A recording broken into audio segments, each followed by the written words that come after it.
मस्त ढाबा स्टाईल पनीर भुर्जी कोणाला नाही आवडणार.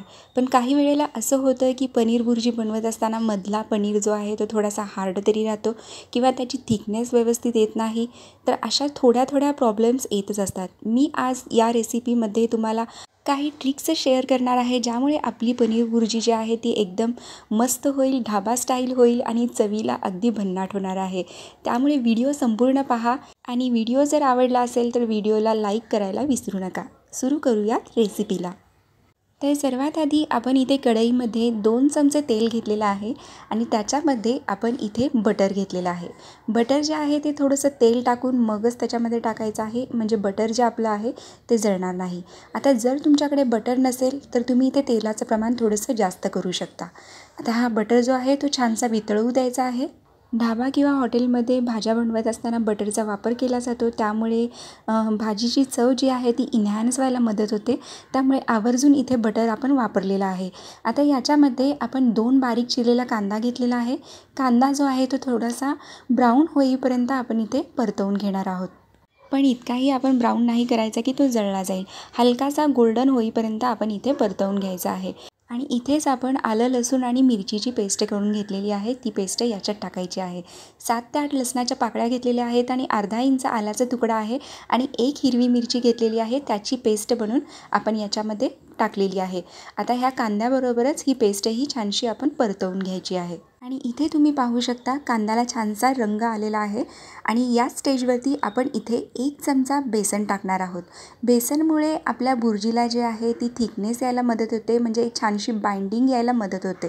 साधारणतः अर्धा मिनटासाठी आपण हे कांद्यामध्ये टाकून परतवून घेणार आहोत. छानसा रंगही आलेला आहे आणि आता आपण इथे 2 बारीक चिरून टोमॅटो घेतलेले आहेत. टोमॅटोही छानसे विरघळेपर्यंत आपण याच्यामध्ये परतवून घ्यायचे आहे. टोमॅटोही छानसे विरघळले गेलेले आहेत. 1 चमचा कसुरी मेथी टाकायची आहे. 1 चमचा धने पावडर. इथे मी किचन किंग मसाला आणि पनीर मसाला दोन्ही मिक्स करून घेतलेला आहे. अर्धा चमचा हळद टाकूया आणि 2 चमचे आपण लाल तिखट घेतलेलं आहे. तिखट आवडीप्रमाणे कमी जास्त आपण इथे करू शकतो. आता हे सगळं सारण आपण मिक्स करून घ्यायचं आहे. तशी तर पनीर भुर्जी खूपच सोपी रेसिपी आहे, पण काही ट्रिक्स फॉलो केल्या तर ती अगदी परफेक्ट बनते, अगदी ढाबा स्टाईल बनते. आता हे सगळं सारण जे आहे ते आपण छानसं मिक्स करून घेतलेलं आहे आणि आता या मिश्रणामध्ये आपण थोडंसं पाणी घालून घेऊया, म्हणजे मसाले जे आहेत ते छानसे फुगले जातील.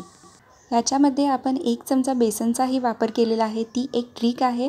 हॉटेल किंवा ढाब्यामध्ये भाजी बनवत असताना, म्हणजे पावभाजी किंवा पनीरची भाजी बनवत असताना जरूर त्याच्यामध्ये थोडंसं बेसन टाकलं जातं. त्यामुळे भाजीची थिकनेस जी आहे ती मिळून यायला मदत होते, एक बाइंडिंग यायला मदत होते. आणि इथे सर्व साहित्य एकजीव झाल्यानंतर इथे 250 ग्रॅम मी पनीर किसून घेतलेलं आहे.